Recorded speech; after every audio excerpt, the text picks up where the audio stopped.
Bom dia! Mais um vídeo para vocês do Filosofando Yoga e hoje o tema é a questão da saúde ligada à yoga e não poderia deixar de falar da yoga terapia, que é um ramo ligado à saúde e que utiliza os conhecimentos de yoga, das práticas de yoga, para que a pessoa tenha uma prevenção de algumas doenças ou até ajude no processo de cura de outras doenças. Então vamos lá. Isso não é uma novidade, não é uma coisa própria de nós ocidentais, o uso. Esse termo yoga terapia, sim, mas assim, o uso da medicina, o uso do conhecimento do yoga associado a algum tipo de medicina, ele já é antigo. Ele já vem, por exemplo, da medicina ayurvédica, que é a medicina tradicional indiana, da medicina Sankhya, da medicina Siddha, são medicinas da Índia antiga, da minha tradição Nat também, que tem muitos yogis que utilizam os conhecimentos das ervas, dos chás, né? Essa parte também de conhecimento de dietas de alimentação para ajudar na recuperação da saúde. E vamos dizer que aqui no Brasil, o expoente, as primeiras literaturas que eu li, livros a respeito de conhecimento de Ayurveda e também do uso do yoga, vieram do professor Hermógenes, né, um dos pioneiros aqui no Brasil. Professor Shimada, que também foi meu professor, professor Hermógenes foi professor meu na FMU, dentro de um curso de formação, e eles traziam bastante esse conhecimento, esse uso do yoga também no auxílio às doenças, né? Então, vamos dizer assim que é muito antigo a utilização do yoga como parte dentro das medicinas tradicionais, principalmente na prática de asanas, as posturas que a gente faz com o nosso corpo, de exercícios respiratórios, do próprio relaxamento, na recuperação da saúde, né? Quando a gente pratica o yoga e faz uma aula, a gente coloca algumas posturas, no final geralmente a gente medita sentado ou deita e faz o famoso Yoga Nidra, né? Que é o relaxamento propriamente, né? Que é uma conscientização de tudo que está acontecendo no nosso organismo, no nosso corpo. É um momento gostoso que muita gente adora dentro de uma aula, né? Que é aquela hora de você deitar e aprender a observar seu corpo e a relaxar, né? E que você pode usar, claro que na sua casa, criar esse hábito do relaxamento, de utilizar o relaxamento, que é muito benéfico. Bom, agora falando um pouquinho a respeito da doença, das doenças, uma observação que eu posso fazer é que, por mais que você pratique yoga, por mais que você tenha uma boa alimentação, isso não te deixa isento de que ocorra na sua vida alguma passagem, algum momento você adoeça e adoeça com alguma doença um pouco mais grave, né? É importante a gente entender isso porque a gente pode pensar que a gente está isento de passar por determinadas coisas porque você é um praticante, ou porque você é um vegetariano, ou porque você é um vegano. E isso eu posso falar com observação muito clara por conta do que eu estou passando, né? O ano passado eu fui diagnosticada com um linfoma, estou em tratamento, recentemente fiz um exame para saber como é que está a evolução da doença, tive que me submeter à quimioterapia e as pessoas podem achar contraditório. Poxa, mas ela é uma professora de yoga, dá aula há mais de 30 anos, né? Como é que foi ter essa doença? E, na verdade, aí eu lembro muito do Buda que ele falava, quando você tem um espinho no seu pé, né? Você não tem tempo para ficar analisando porque esse espinho está ali, o que aconteceu, porque ele entrou, qual é o tamanho do espinho, você vai lá e retira o espinho. É assim mais ou menos que a gente tem que ser, em determinada situação da nossa vida, a gente tem que ser bem objetivo e em busca de soluções, né? E ao invés de tentar entender o porquê, porque tem muitas possibilidades, existe a questão genética, existe a questão também da alimentação errada, alguma coisa nesse sentido, hábitos de vida errado, mas isso aí eu acho que eu não entro dentro dessa característica aí da alimentação errada, ou hábitos de vida errado. Mas provavelmente por uma questão genética, porque na minha família, na parte principalmente do meu pai, teve muitas pessoas que tiveram um câncer, né? Então, provavelmente deve ser por conta da questão genética, que é também um fator bem forte que pode fazer com que ocorra o aparecimento de um câncer. Mas eu quero também lembrar vocês que todos os dias o nosso corpo produz células com câncer, todo dia. a gente tem uma produção de células que surgem e que o próprio corpo as elimina, né? Então, se o corpo não conseguiu eliminar, houve uma falha nessa defesa do organismo, nessa imunidade, porque essa célula continuou se reproduzindo de maneira errada e dali surge um câncer. Então, todos nós, e uma coisa que eu aprendi, estamos sujeitos a passar por qualquer situação. Isso me faz lembrar muito dos conhecimentos do Buda, né? O Buda foi um príncipe, Gautama Buda, ele foi um príncipe que vivia no palácio fechado e não conhecia nada além dos muros do palácio, até o dia que ele resolve fazer uma fuga com seu amigo ali, e seu serviçal e muito próximo a ele, né?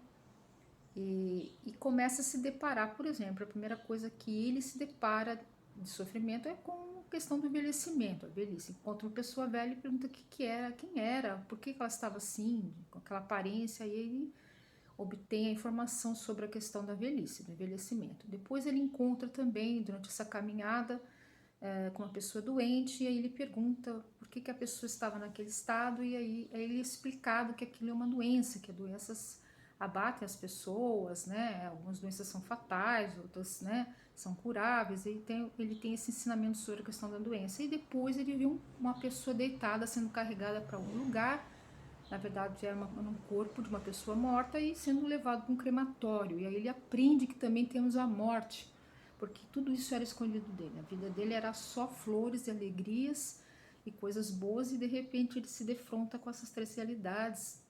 O ensinamento do Buda, a partir dali ele renuncia à riqueza e sai em busca de resposta para essas três questões. E na verdade ele nunca conseguiu resposta, no sentido de uma solução para isso, porque até hoje as coisas acontecem ainda. Nós temos a doença, o envelhecimento, que faz parte da vida, né? E também a morte. Mas esse foi os motivos pelo qual ele abandona aquela vida de opulência e resolve procurar o yoga, a meditação, né? Acaba se tornando um expoente da meditação. Ele teve 2 professores de yoga, ele consegue superar esses professores, se desenvolver tanto nas práticas e principalmente na meditação, que a ponto deles falarem assim que eles não tinham condições de ensinar mais nada, porque era ele que tinha que ensinar. Ele se aprofundou tanto na meditação que ele, na verdade, é um expoente da meditação. E ele encontra um caminho próprio, né? Ele depois fica sem os mestres e ele continua com o processo de insight dele, né? E começa a vir os ensinamentos que acabam seus discípulos anotando, né? Porque não existe uma linha escrita por Buda, nem por Jesus Cristo e nem por Maomé, né? Todos geralmente são esses relatos do que eles falam, viveram, vem das pessoas que conviviam com eles e que foram anotando os pensamentos, os ensinamentos, porque nós temos tendência a esquecer. Essa é a razão maior de que tem que ser escrito para que a gente consiga memorizar, né? Porque a nossa capacidade de memorização se torna cada vez pior. Bom, então eu estava falando para vocês a respeito de yoga e saúde e dizendo para vocês que a prática de yoga realmente ela ajuda no processo de muita recuperação da saúde. É importante, mesmo quando você está doente, que você mantenha uma prática, que você consiga, se você consegue fazer asanas, se você consegue relaxar, meditar, fazer respirações, faça, porque ela não vai em nada prejudicar, ela só vai melhorar. Mesmo as pessoas como eu, que são pacientes oncológicos, nós precisamos de exercícios, né? E yoga é muito gostoso porque você faz ele com muita calma e você não precisa fazer coisas mirabolantes, deixando claro que isso não é o fundamento do yoga, não é mostrar que sabe fazer coisas mirabolantes, mas praticar coisas que são saudáveis, que você sente que melhora a sua circulação de sangue e também melhora a sua circulação energética, né? E que traz uma vitalidade para você, que dá mobilidade, e também na questão do envelhecimento, porque quando você começa a envelhecer, vem os desgastes musculares, ósseos, né? E o exercício é sempre bem-vindo, ele não é contraditório à questão das doenças, né? Não é contrário. Ele é necessário para fortalecimento, para os músculos fortalecerem, as articulações, a fáscia, os tendões, para que haja vitalidade, força e desenvolvimento desses tecidos que vão se degenerando, porque a velhice é um processo degenerativo do corpo, né? E aí vem a tendência às doenças da velhice também. Mas tudo isso, como foi dito para vocês, faz parte da vida, né? Conviver com a doença, ter doença todos nós temos, às vezes uma gripe, uma coisa mais simples, ou uma coisa mais complicada, uma coisa que é crônica e até doenças que são mais perigosas, no caso como o câncer, né? Eu estou passando por isso, mas estou aqui com vocês, com bom humor, gravando esse vídeo, me propondo a falar sobre yoga, porque isso me faz bem. Falar para vocês, isso é um ato totalmente egoísta, na verdade. Eu estou aqui procurando falar com vocês sobre essas práticas, estimulando vocês a praticarem, mas também é para o meu bem-estar. Falar e lembrar dos conhecimentos de yoga me faz muito bem, né? Não adianta você ficar reclamando porque está doente. O importante é que você lide com isso de maneira que é opcional você ficar sofrendo e entristecido por conta de um problema como esse, que não é simples, é sério, mas que você tem todo momento da sua vida, utilize qualquer coisa que você viver para o seu aprendizado, para trazer alguma transformação, para trazer uma resistência maior, para trazer uma sabedoria de como lidar com as coisas, para que você também possa extrair das coisas consideradas, entre aspas, negativas, alguma coisa de positivo para você. Esse é o conselho que eu dou para as pessoas que passam e enfrentam, que nós temos também momentos de altos e baixos, que é natural, inseguranças com relação à própria doença, mas que é importante se manter ativo, se manter consciente sempre, utilizando todos os momentos para que a gente medite, para que você consiga aprender coisas, isso é o mais importante. A outra coisa eu quero falar a respeito da questão da morte, que é outro conhecimento do Buda, né? Uma experiência que ele teve também quando ele saiu do palácio, e lembrar de um livro muito interessante chamado Bardo Todol, o livro do nascer e do morrer, do viver e do morrer, depois eu vou colocar para vocês direitinho o autor, que é um livro, é uma escritura do budismo tibetano que é recitada no momento da morte, né, por um monge para o outro monge. E esse livro, inclusive, conta relatos e casos de monges que tiveram câncer. Então, o fato de você ser um meditador, de ser um praticante de yoga, isso não significa que você está isento de passar por essa experiência. E no momento da morte desse monge, então, que estava com câncer, o outro monge ele começa a recitar, a falar o bardo Todol, que é o bardo, na verdade, a palavra bardo é o estado intermediário entre a morte e a vida.